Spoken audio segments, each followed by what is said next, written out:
Hello दोस्तों, हमारे channel में आप सभी का स्वागत अभिनंदन करती हूँ। इसी तरह प्यार दुलार सपोर्ट बनाए रखिएगा। देखिए, एक छोटा सा सुहाग गीत है।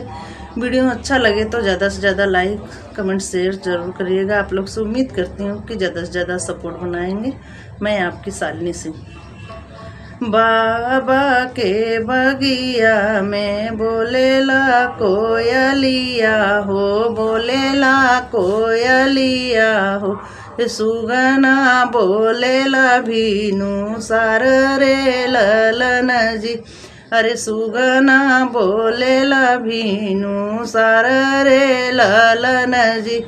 बाबा के बगिया में उतरलेन कवन रामा, उतरलेन कवन रामा, पूछले न बात भेत लाई रे ललन जी। अरे बाबा के बगिया में उतरलेन कवन रामा, उतरलेन कवन रामा, पूछले न बात भेद लाई रे ललन जी। राम रसोइया से निकलिन कवन देई, दौड़ल बगिया में जाई रे ललन जी। अरे राम रसोइया से निकलिन कवन देई, निकलिन कवन देई, दौड़ल बगिया में जाई रे ललन जी।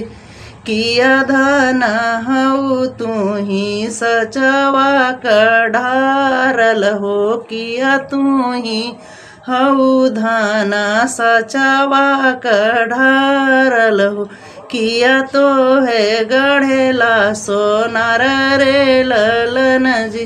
किया तो के गढ़ेला सोनार रे ललन जी।